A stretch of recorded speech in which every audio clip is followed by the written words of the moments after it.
interesting one. So right here in Atlanta-ish in DeKalb County, there has been a superintendent that has come under a lot of fire when it comes to what's been going on with fraud. We were just talking about Letitia James. It looks like in this political world, in this government official world, there's a lot of BS going on. And now we're going to hear about a superintendent here that's local that may also be getting held accountable for fraud and might be facing an indictment. Check this out.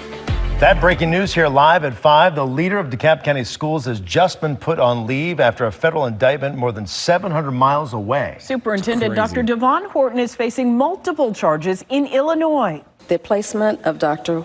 Devon Q. Horton on administrative leave with pay. Is there a motion to approve, please?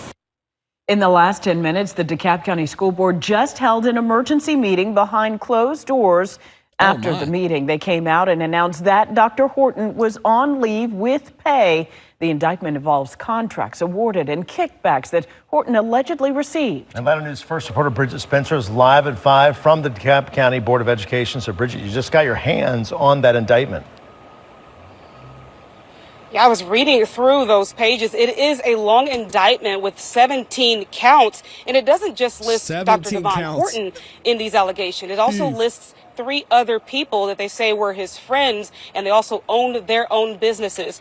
Now, to sum things up, what the indictment is saying is that Horton, quote, knowingly devised, intended to devise, and participated in a scheme to defraud District 65 of money and property. Now, the prosecutors are saying this was a grand scheme to get kickback payments from the Evanston-Skokie District 65. That's a Chicago suburb. This is where Horton was previously working. Now, the indictment says Horton, alongside Samuel Ross, Antonio Ross, and Alfonso Lewis, were falsifying information in order to get professional service contracts with that school district. And allegedly, with those contracts, Horton would get a cut of the money out of those contracts. So this is certainly something that we are digging further into. Also, when I was reading those allegations, tax evasion, I should say, was also included. They're saying Dr. Horton underreported his income. He did not report those kickback payments. This is just the latest in a string of controversies with the DeKalb County superintendents here in Stone Mountain. Of course, we're going to continue to follow this story, bring you more updates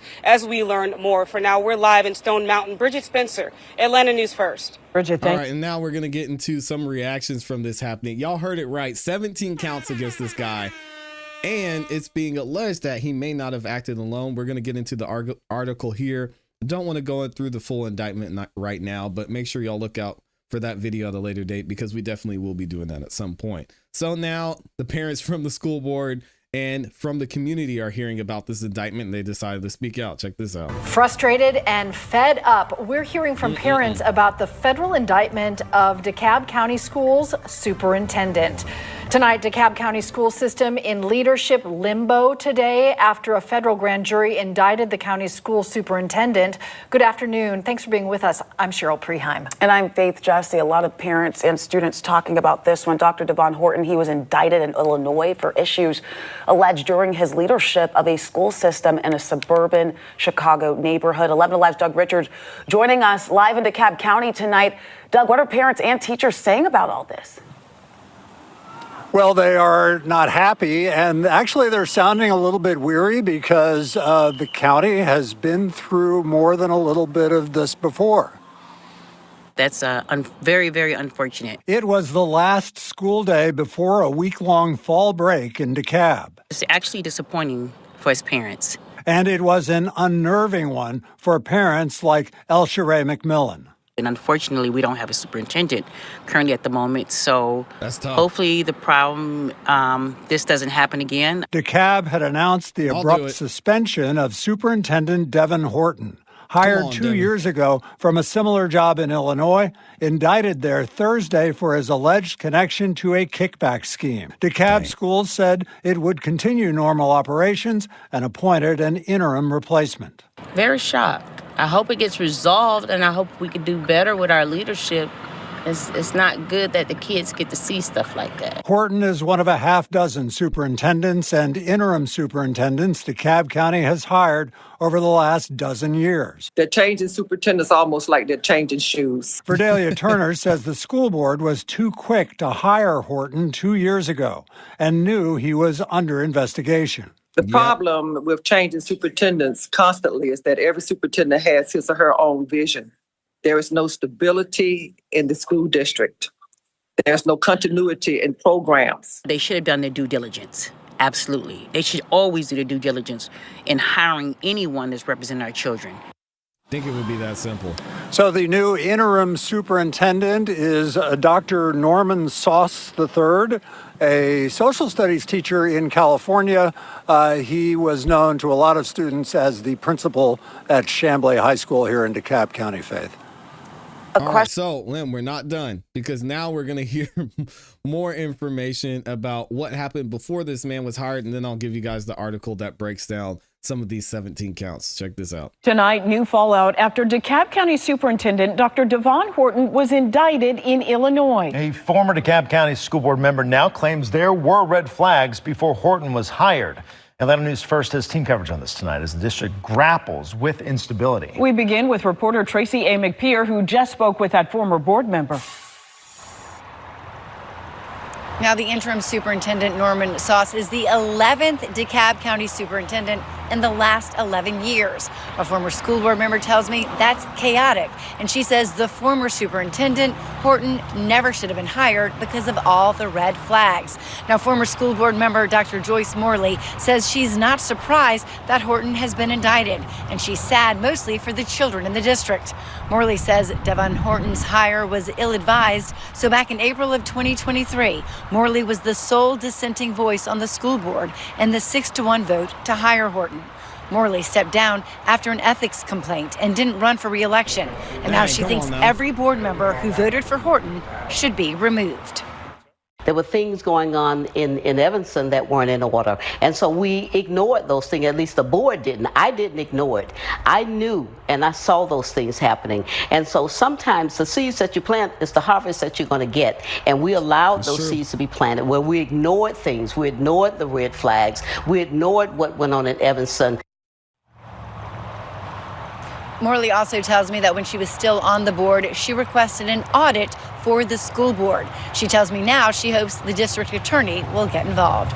Reporting live from DeKalb County, I'm Tracy A. McPeer, Atlanta News First. All right, so let's check out what's going on here. Claims of financial malfeasance followed former District 65 superintendent for years. What is going on here? A federal grand jury indicted former Evanston/Skokie District 65 Superintendent Devon Horton on charges of fraud and embezzlement on Thursday. 35-page indictment charges him with 17 crimes, including multiple counts of wire fraud, tax fraud, and embezzlement. 3 other men accused of facilitating a kickback scheme also faced several charges of wire fraud. Buying, using money to buy cards, to buy gift cards, and then use it. We're going to get into it. It gets wild, y'all. All right. Horton is scheduled to appear in federal court at 2:15 p.m. tomorrow in Chicago for his arraignment, according to court documents. But allegations of financial malfeasance by Horton were out in the open long before last week. All the way back in March of 2021, the Roundtable reported that Horton had directed a $112,000 consulting contract to a former colleague from his time at Jefferson County Public Schools in Louisville, Kentucky, an incident that was not part of an indictment.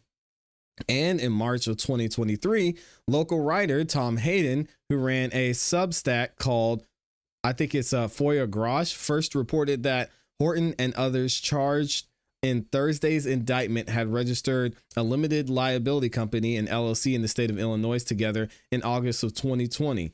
So they had shell companies that they were using to, oh my gosh. They dissolved that company shortly after, but each created their own company instead that District 65 later gave no bid contracts to. At the time, District 65 told Hayden in a statement that these contracts bypass the normal board approval process because bidding is not required for contracts with individual possessing a high degree of professional skill.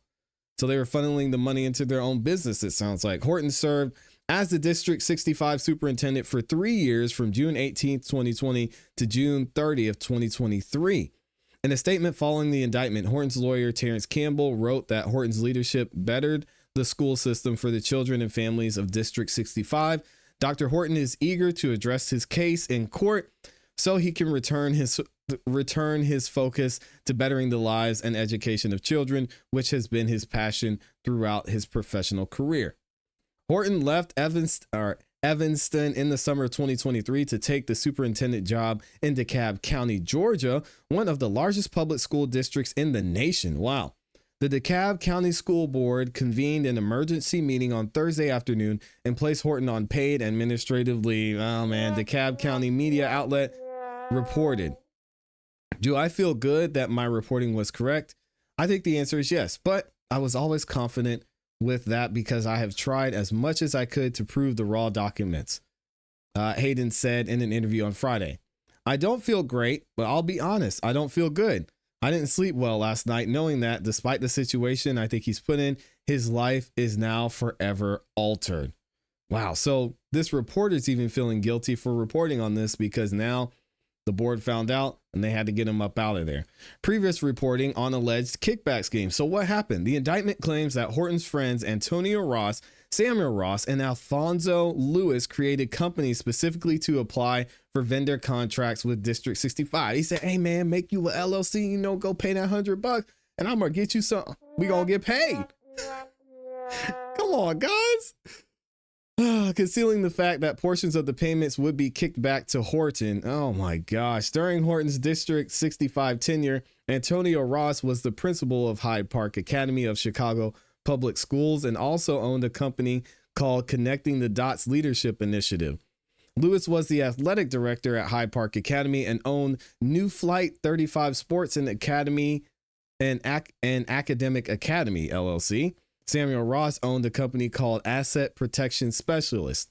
In March of 2023 reporting, Hayden found that Horton and the 3 other men in the indictment and other men co-founded a company called National Stand Up LLC just 2 months after Horton started his District 65 superintendency. Within 2 years of the formation of the National Stand Up, his business partners were awarded no bid contracts with District 65 totaling over $150,000. Oh my goodness. And Hayden wrote that at the time in the reporting. Those contracts Hayden identified are the same ones that Horton used to receive thousands of dollars in kickbacks, according to the indictment. 2 of the 3 contracts were for more than $25,000, but were never publicly posted, which is required by Illinois state law. At the time, the district told Hayden that these contracts were missing from the district website because of clerical omission. Stop the cap. Further, we are going to great lengths to put a rigorous standardized process in place to contract requests, including approvals, which did not previously exist in District 65 and still does not in many other public school districts. Man, some superintendents like, well, I better get this money while I can since they're not in place.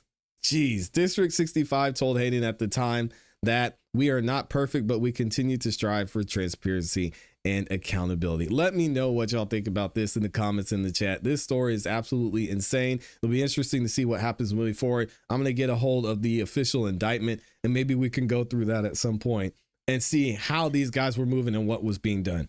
I mentioned this in the live chat as well, and I want to say it here and see what you guys think. We hear so much of people going into politics, going into certain roles, and then we see their net worth go from essentially a couple $100,000 up to millions and millions of dollars. And I think this isn't just a situation where it's happening to the superintendent.